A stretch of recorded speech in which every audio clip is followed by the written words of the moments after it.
Hello everyone and welcome to Edutab. इस video में हम बात करने जा रहे हैं about the life of an APFC officer. APFC यानी assistant provident fund commissioner is an officer in the EPFO organisation. So in this video, we will talk about the job profile of an APFC officer, about the salaries, the pays and perks that an APFC officer gets. इसके साथ ही हम ये भी देखेंगे कि जो jobs में promotion है वो किस तरीके से हो रही है, transfers and postings APFC officer की किस तरीके से होती है, करियर प्रोग्रेशन किस तरीके का है, जॉब सेटिस्फैक्शन किस तरीके की है, और हम फाइनली ये एग्जामिन करने की कोशिश करेंगे कि is this a government job और is this a aspiring job, a lucrative job that you should be aspiring for और preparing for. So before continuing on with this video, again I would like to tell you about this guidebook that we have prepared for all of you aspirants who are still in doubt about the APFC examination. This guidebook contains all the information about the APFC examination. जितने भी सवाल आपके mind में आते हैं APFC exam को लेकर के, वो सारे सवालों के जवाब आपको इस गाइडबुक के अंदर मिलते हैं. यहाँ पर EPFO ऑर्गेनाइजेशन के बारे में, APFC ऑफिसर के जॉब प्रोफाइल के बारे में, जो एग्जाम होता है APFC की डायरेक्ट रिक्रूटमेंट का, उसके सिलेबस के बारे में, उसके पैटर्न के बारे में, और प्रीवियस ईयर्स के क्वेश्चंस जो बहुत ज्यादा इंपॉर्टेंट हैं डिसाइड करने के लिए कि इस एग्जामिनेशन की प्रिपरेशन आपको किस तरीके से करनी है, वो सारे एमसीक्यूज, वो सारे पीवाईक्यूज आपको मिलते हैं विद सॉल्यूशंस. तो ये गाइड बुक आपको एब्सोल्युटली फ्री ऑफ कॉस्ट, बिल्कुल मुफ्त में मिलने जा रही है. नीचे डिस्क्रिप्शन बॉक्स में आप जाइए, वहां पर लिंक मिलेगा आपको इस गाइड बुक का, वहां क्लिक करके आप इस गाइड बुक को डाउनलोड कर सकते हो और जितने भी आंसर्स आपको चाहिए एपीएफसी एग्जाम से जुड़े हुए, उनके रिलायबल आंसर्स, उनके श्योर शॉर्ट आंसर्स आपको इस गाइड बुक के अंदर मिलते हैं along with previous years questions. So do not waste your time, अभी जाओ डिस्क्रिप्शन बॉक्स में पहले ही बुक डाउनलोड करो. उसको सॉफ्ट कॉपी के फॉर्म में भी अगर आप रखोगे तो आप सारे आंसर्स वहां पर आप सर्च कर सकते हो और फिर वापस आके इस वीडियो को हम लोग कंटिन्यू करते हैं. तो अगर मैं एपीएफसी ऑफिसर की जॉब प्रोफाइल के बारे में बात करूं तो सबसे पहले ईपीएफओ ऑर्गेनाइजेशन की जो बैकबोन है वो आपके assistant provident fund commissioner officers रहते हैं. ये क्लास ए पोस्ट है, लेवल 10 की. बेसिक पे अगर हम देखें तो 7th पे कमीशन के हिसाब से 15,600 से स्टार्ट होकर 39,100 तक की आपकी बेसिक पे मिलती है, जो 5400 यानी कि 5400 ग्रेड पे में आएगा. तो इन ऑल अगर मैं मिलाकर देखूं तो 56,100 रुपीज से लेकर के 1,77,000 रुपीज तक आपकी सैलरी का पद जो है वो बनता है just at the starting of the APFC officer. ये अगर सैलरी की अगर बात करें तो गवर्नमेंट जॉब्स में भी नो कि initially in the government jobs you do not get very high salaries, right. और ये जो सैलरीज हैं, अगर आप जैसे जैसे आपकी सर्विस आगे बढ़ती जाती है तो एक अच्छा खासा अमाउंट आपको इन हैंड सैलरी के फॉर्म में तो मिलता ही है. इसके साथ you also get a lot of perks along with the job, which is true for any kind of a government job. You get a basic pay, you get dearness allowance. Dearness allowance obviously gets revised regularly depending upon the living conditions, depending upon the inflation. Then you get a house rent allowance. House rent allowance के साथ आपको travel allowances मिलते हैं, leave travel concessions मिलते हैं अगर आप travel करने चाहते हैं. इसके साथ ही अगर आप अपनी फैमिली मेंबर्स के साथ साल में एक बार कहीं ट्रिप करना चाहते हैं नेशनली इंडिया के अंदर, तो उसके लिए भी आपको एयर टिकट्स मिलते हैं, आपको अकोमोडेशंस के ऊपर जो है डिस्काउंट्स मिलते हैं, आपको उसके लिए भी पैसा मिलता है. सेंट्रल गवर्नमेंट की जो हेल्थ सर्विसेज है, इंश्योरेंस कवरेज है, वो आपको यहां पर मिलती है. मेडिकल कवरेज आपको भी मिलती है, यानी एपीएफसी ऑफिसर्स को भी, along with your family members. Then you also get other allowances, right? You get group insurance, you get allowances depending upon your postings. If you are posted in a remote area, यानी remote area से मेरा मतलब है ऐसा नहीं है कि किसी गांव में, लेकिन नॉर्थ ईस्ट में या फिर हिमाचल प्रदेश, उत्तराखंड जैसे हिली एरियाज के अंदर if you are posted you get another allowance. तो ये सारी चीजों को अगर हम ध्यान में देखें तो इन ऑल आपको एक बहुत अच्छा मॉनेटरी कॉम्पनसेशन, फाइनेंशियल कॉम्पनसेशन मिलता है अगर आप एपीएफसी ऑफिसर रहते हैं तो. ठीक है, तो पैसे का मामला तो सेटल हो गया यहां पर, लेकिन करियर प्रोग्रेशन कैसा है? First of all you are appointed as an assistant provident fund commissioner, right. Assistant provident fund commissioner रहते हुए 5400 ग्रेड पे पर आते हैं, जिसकी अभी हमने बात की. After about 5 years of service, 6 years of service, you are promoted to Regional Provident Fund Commissioner 2 and then to Regional Provident Fund Commissioner 1. Regional Provident Fund Commissioner 2 में आपका 6600 का ग्रेड पे है और वो बढ़कर 7600 ग्रेड पे हो जाता है इन दी Regional Provident Fund Commissioner 1. यहां पर आपका प्रमोशन जब है, this is the basically promotion in terms of your financial compensation. Responsibilities की अगर हम बात करें तो कोई बहुत ज्यादा चेंज नहीं आता है रीजनल से, रीजनल कमिश्नर 1 से रीजनल कमिश्नर 2 के बीच में कोई बहुत ज्यादा रिस्पॉन्सिबिलिटी का चेंज नहीं है. This is just a change in your monetary compensation. Then again after some years of service you are promoted to additional central provident fund commissioner 2 and then to additional central provident fund commissioner 1, right. 8700 grade pay यहां पर आपकी constant हो जाती है, which is the highest grade पे available to the class officers, और यहां से आप बढ़ते बढ़ते सेंट्रल प्रोविडेंट फंड कमिश्नर तक जा सकते हो.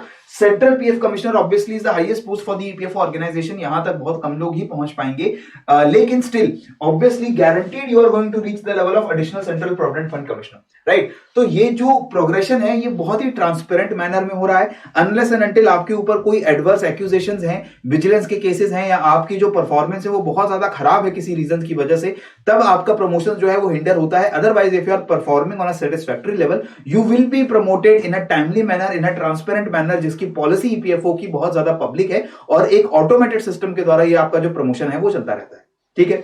प्रमोशंस की बात हो गई, फिर आती है पोस्टिंग्स एंड ट्रांसफर किस तरीके से होगा। तो you get transferred after every tenure of 3 years, ये एक बेसिक जनरल रूल है। Annual general transfers are made after 3 years.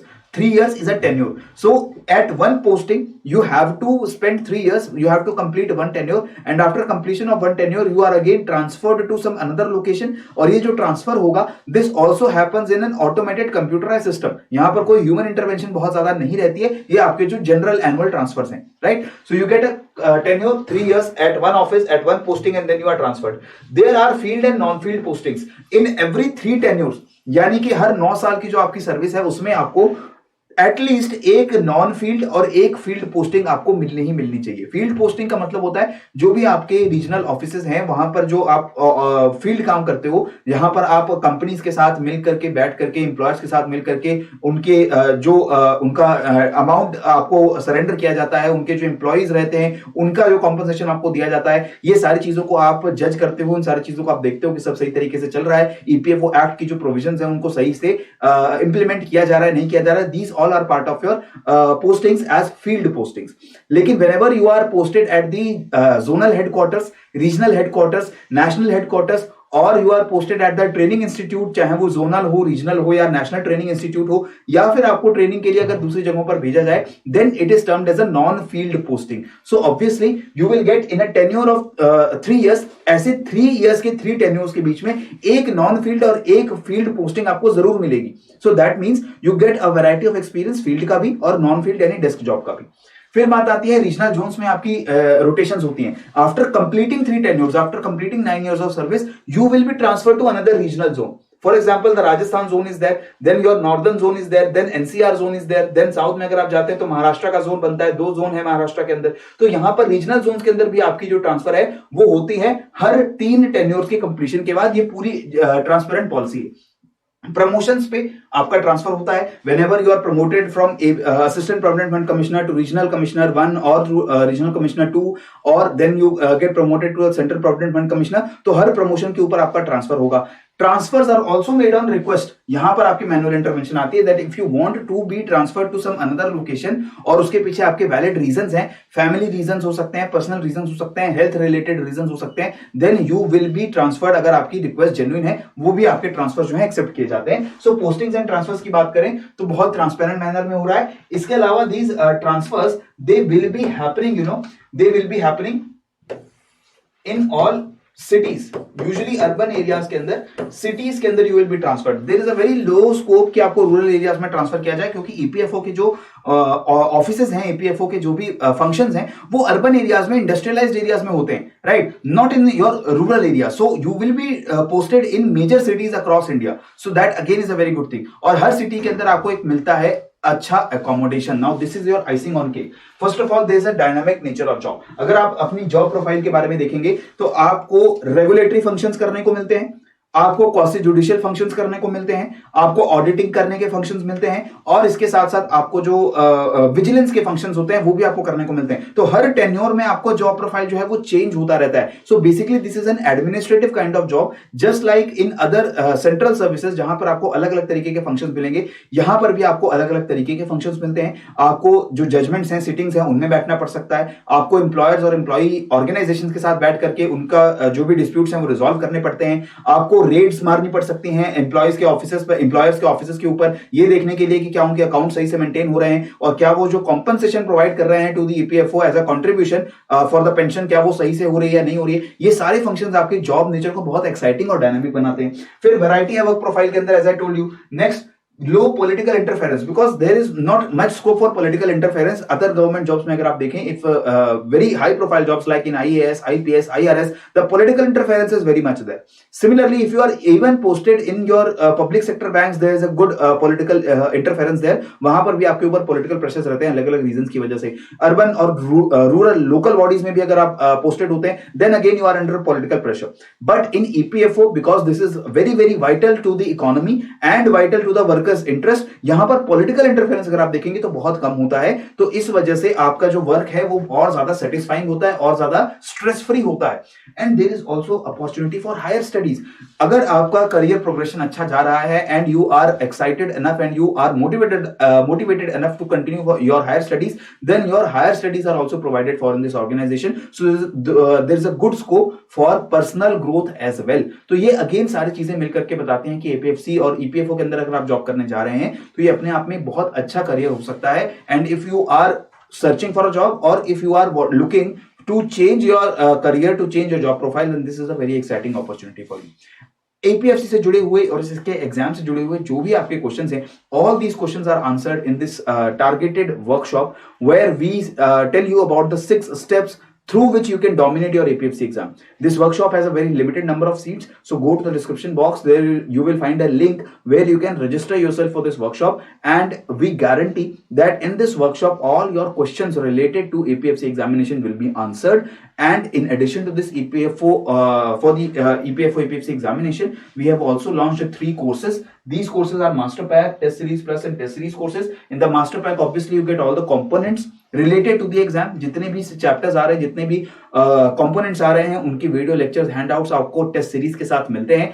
Test series plus में आपको टेस्ट सीरीज मिलती है, उसमें ऑब्वियसली फुल लेंथ टेस्ट हैं, सेक्शनल टेस्ट हैं। इसके साथ आपको कुछ special technical subjects like accountancy, like industrial relations, labour laws, ऐसे कुछ जो कंपोनेंट्स हैं which are not easily available across the internet और अक्रॉस अदर सोर्सेज, उनको हम यहाँ पर वीडियो लेक्चर्स, हैंडआउट्स के साथ आपको प्रोवाइड करते हैं अलॉन्ग विद टेस्ट सीरीज।